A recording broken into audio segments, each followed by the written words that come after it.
is the Big O Show. This is the Big O Show. Righty, there he is, the man, the myth, the legend. That is Manny Navarro. All right, Manny, how did you spend your 4th of July? In front of the computer, Oh, so you were also watching Paige Sporanic and her hot dogs, right? That's what you're watching. That's what I was doing. Golf? A little golf? Yeah, a little golf. Yeah. No, let me tell you that's been entertaining. But no, I was covering recruiting, man, because Mario Cristobal doesn't stop recruiting people, man. This is he's nonstop. Can he recruit Paige Sporanic is the question. I'm sure he could. I'm sure he could figure out a way to get her to sign with the U. Yeah, does she have any eligibility left to come back to the U is the question.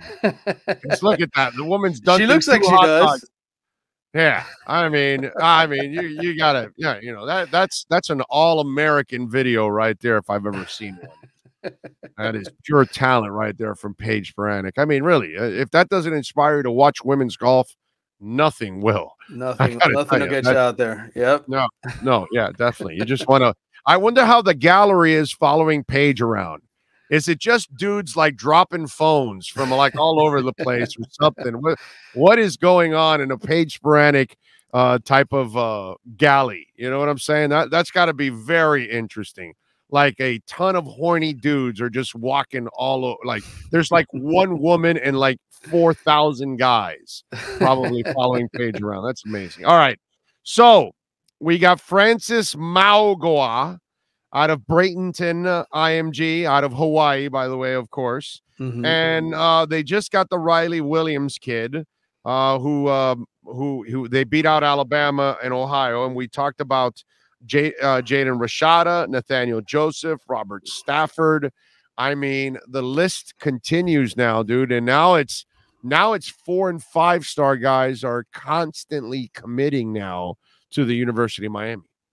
Yeah, I mean it's a different level of recruiting. We told you that Mario was gonna recruit differently than some of the previous guys that were here, and all of this, you know, I mean, look, a guy like Francis, and he was getting recruited to Oregon by Mario. So these are long-standing relationships that Mario builds, and he always talks about it being two years off. That's why you recruit the 24, 25, 26 kids right now, because you want to be in there at the end. And I think without that relationship, Francis Maugoa probably goes somewhere else, not Miami. So it's all about relationships. It's all about convincing these guys that you're the best option for them. And Mario does it arguably as good, if not better, than everybody else in the country. So talk to me about this kid, Francis. So what do you know? Are we allowed to call him Francis, or we can only call him Psycho? I'm not exactly sure. We lost about like 60% of our audience right now. But go ahead. Yes, he's listen. These kids nowadays. First of all, IMG Academy is for old school fans. College football feeder system is what it is. Yeah, it basically is a football university, right? These kids go there, they live on campus like they're in college. They go through courses, they have all kinds of weight training in the middle of the day. It's basically preparing them for the NFL beyond college, right? It's getting them ready for the big thing. And so I went and I saw IMG play Plantation American Heritage last year in August, and I mean, it just looks like another level of football. It looks like another just group of grown-ass men out there on the field playing high school kids. And this Francis kid was playing right tackle. He's super dominant. Just nasty, another Penei Sewell type player. So I mean, this is a huge get for Miami, a huge get for Mario, in the sense that now everybody sees it's not just talk, right? Like, he's getting the actual guys to commit and join the team. It's one thing to have them all come on a visit. It's another thing to get them to want to jump in the boat with you. And so I think it carries over. It carries weight with the next group of kids, and the other kids were uncommitted. So I think they're going to get another 5-star this week in Jaden Wayne, another kid that he's had a long relationship with, a kid out of Washington who's going to IMG Academy for his senior year, along with Riley Williams, who transferred in from Portland. Also, they could be closer and ready for campus. So I think Miami's in store to get another 5-star this coming weekend. So did Mario open up an office at IMG? Is that what he did? Basically, man, like you know, satellite office there. it's a little satellite building. He's got Jason Taylor hanging out at IMG there, you know. It just and gets them. It's amazing because Manny Diaz couldn't break through that barrier. They weren't getting, you know, kids like this from IMG Academy. All those kids were going to Clemson and Georgia and Alabama. Remember, we're talking about the guy that was the #1 recruiter in the country when he was at Alabama. Right. So it's there's a reason why Heartline has developed the reputation he's developed in Ohio State, because that mother effer is recruiting the crap out of people, and he's out recruiting most, especially at wide receiver. And Mario did the same thing in Alabama, and that's why he got that shot at Oregon, because they saw, okay, if this guy can recruit, then have him bring people here to Oregon. And sure enough, the relationships he's built in Oregon, he's now detoured them all the way to Miami. He has. And again, you know, you talk about putting in the work, like getting these kids on campus is half the battle. And, you know, Miami was, before Mario got here, they were able to attract kids, at least come down, even on unofficial visits, but not to this level. And you get them on campus, you get a chance to talk to them about the future, you get a chance to talk to them about the long-term vision. And a lot of these kids, you know, Miami doesn't have that $100 million football facility yet. They do have the indoor practices, but it's not like what they had at Oregon. And so Mario is essentially selling a vision here of what it's going to be. So it shows you his value, why coaching matters, why having the right guy in place matters, because, you know, you had another guy here who didn't have the 2 national championship rings that he won on the field like Mario did. He didn't have the head coaching experience that Mario did, and you're seeing the difference just in the recruiting. He hasn't even coached the game yet, and he's already got a 5-star in tow here. So big things are in store. I talked to a lot of recruiting guys like me that have been around this state for a long time, old people that work with FSU and UF and the other state schools and Alabama's, and, you know, get recruiting film and etc. They're all saying Mario wins 10 games this year, it's a wrap for Florida State and Florida. Like, Miami is going to be the premier team in this state if he wins 10 games this year and has a solid season. And what's going to happen with the 24 recruiting class and the 25, all those kids are going to want to line up to play for Miami. Right. Mm-hmm. It'll just get better and better. Yeah. Along the way. Plus, he'll get transfers. That's the other thing that's going to start coming in too, because as you have success, they're going to go, no, I can go over there and play and win. I'm out of here. And you're going to get a lot of kids that are going to get homesick, and they're going to go, yeah, you know, I'm not having a lot of fun. Man, I left home. I left Miami. I could have gone to Miami. I'm going there now. So that's the other thing that's going to happen. All right. Now, let's get to the really important stuff. And I want to know what the hell you've been able to dig up, because every other conference is dead. It's only 2 conferences that are the future now. The ACC is not one of them. Miami has to know that. So what are they doing? What are they doing about joining the SEC or the Big Ten? To me, it makes more sense for them to go right to the SEC.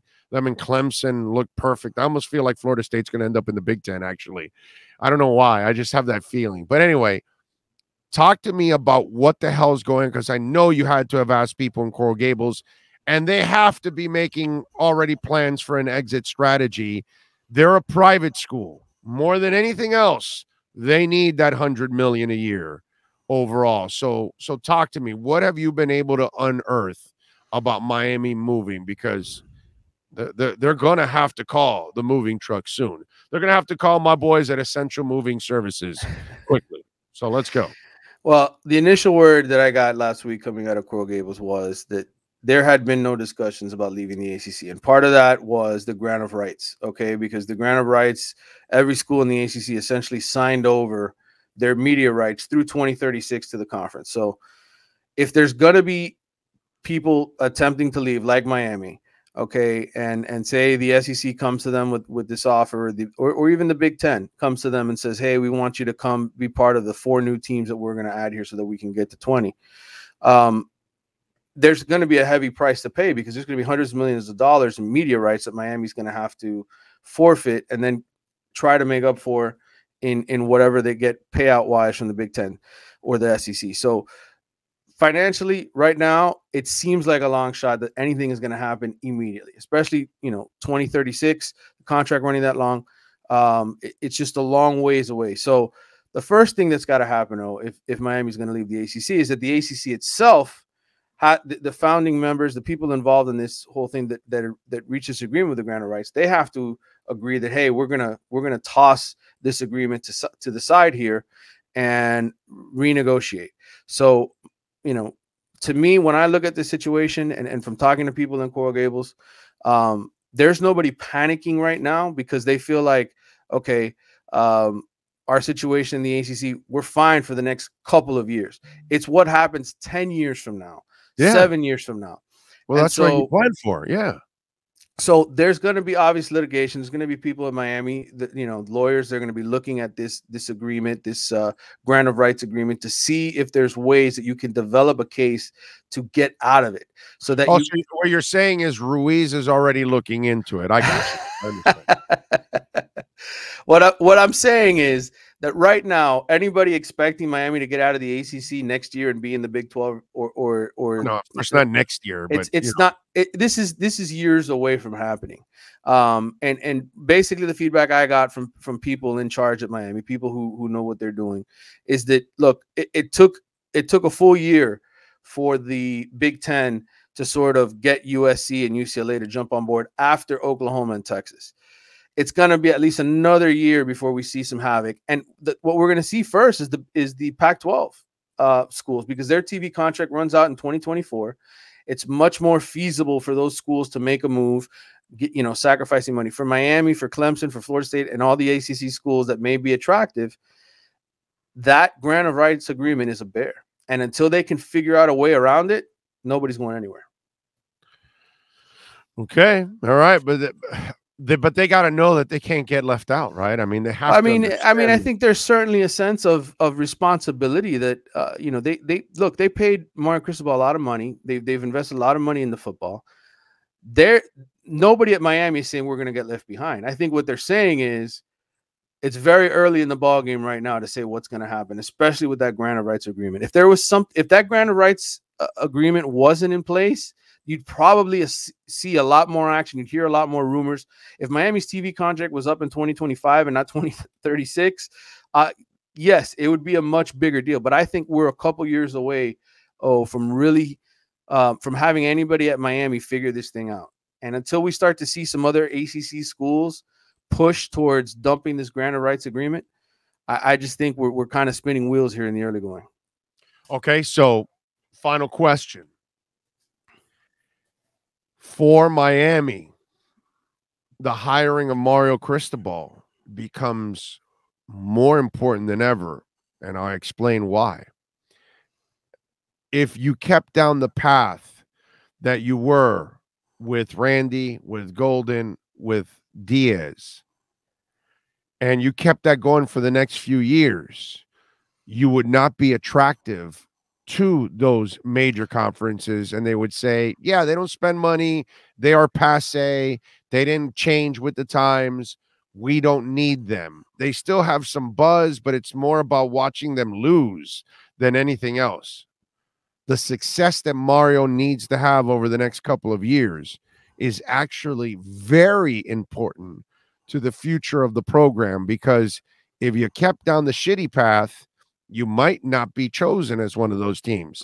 But if you go down this sexy path where you are one of the top teams, you are winning, you are in the big bowl games, then those conferences are desperately going to want you, because you're going to bring the fan base, the interest, the money, the ratings, et cetera, et cetera, et cetera. So actually, the hiring and the success of Mario Cristobal has become more important than ever for the University of Miami football's programs. No, the entire athletic program's future. Agree or disagree? 1000% agree. I mean, I think this all has to do with how much you want to see the football program succeed, right? This entire push was about making the U brand known again. And I just finished going through the TV ratings. Making it relevant again. Oh, absolutely. And this you want to talk about relevancy, right? TV ratings and how this is all related to TV.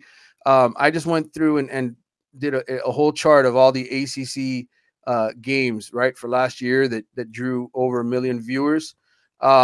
Miami's 2 best games, you obviously know which ones those were, right? Alabama and Michigan State. Those had over 2 million viewers.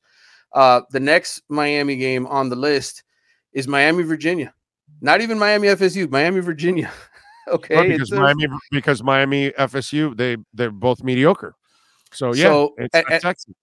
Yeah. And I mean, and that's maybe 1.5 million viewers. So you want to make yourself sexy if you're Miami, okay? You got to start winning. You got to be better than 7-5. You got to be better than 8-4. Right. And Michigan, they got those ratings because of the other team, not because of Miami. Right, because of Alabama and Michigan State. You know, I mean, and if you just look at the TV ratings, though, I mean, people talk about, oh, what makes the SEC and Big Ten so special? It's that people actually tune in to watch their effing games. Yes. The ACC, I mean, it really attend and watch. Okay. If you look down this list, okay, the highest rated ACC, pure ACC game, okay, didn't involve a Big Ten team or anything else. Here it is. Pittsburgh, Wake Forest ACC championship game, 1.5 rating, 2.6 million viewers. That's it. And that was the 6th highest conference championship game behind, by the way, the American Athletic Conference, the one with UCF and SMU. That game was lower rated than that one. So you talk about the ACC and the situation it's in. Look, Florida State is terrible right now. Virginia Tech has fallen off from what it was. Clemson isn't the elite national power it was. They need Miami badly to be good, because Dabo's actually in a very delicate state right now, losing his defensive coordinator and losing his AD. And this is going to put him through one hell of a test right now over the next couple of years. There's no question. You're right. Miami is needed badly, but Miami, forget about the conference itself. If you want to make yourself sexy for the future, brother, you need to get back to your winning ways, because that's where the Big Ten, the SEC are going to say, no, Miami, come over here. No, we want you over here, because you're going to bring our TV contract value up. Because of that, everywhere you're going to go, you're going to fill the place up because you're a great team again. And that's going to be the sexiness of it all. So the hiring of Mario, you also wonder, this is me, 32 years, which I know it happens to you too. People don't understand how cynical we get because we've been lied to and misdirected so much by the people we cover.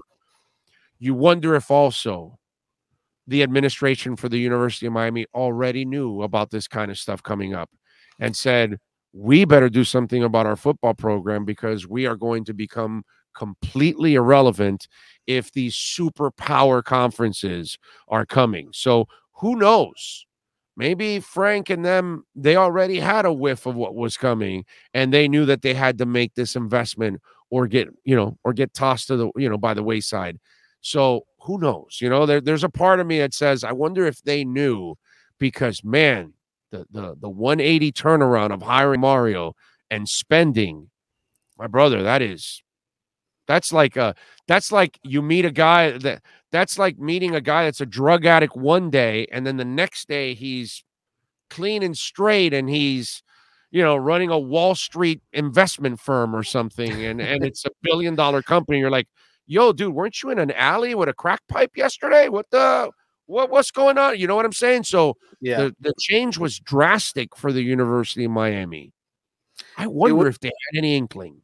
Well, to be honest with you, I mean, look, let's face it. The Oklahoma, Texas move to the SEC had already happened last year. Right. When all this happened. And so do I think this was all driven, the financial push simply driven by conference realignment? No. But I do think there's enough smart people around to know, hey, we've been irrelevant for 2 decades now. If we're ever going to make a push in football, we have to do it now. We have a young coach that we can go out and get, who we think can push all the right buttons. And he played here. He's going to come home. And that was their thinking. Hey, we gotta make a push now, because irrelevancy has been lasting way too long. And so it's coming together at the right moment. I hope for the University of Miami and for us that this is it, that this is the magic this is the magic moment that Mario gets it all together and that this program starts to win big again, because there is a lot of money to be made. And I do think there will be a list of haves and have-nots that's pretty, profound in college football. Right now you got, or you've had 65, Power 5 teams, including Notre Dame, right? I think that number is probably going to go down to somewhere around 40, 5 to 10 years from now, where you only have 40 teams that are really competing for championships. I agree. Makes all the sense in the world. All right. Follow him on Twitter at Manny_Navarro. Catch his work there at The Athletic, and make sure you subscribe there also. Manny, as always, my brother, thank you for taking some time. We will catch up later in the week, my friend. All right, brother. Take care. You got it. There you go. Manny Navarro and our Canes, where Miami Hurricanes report.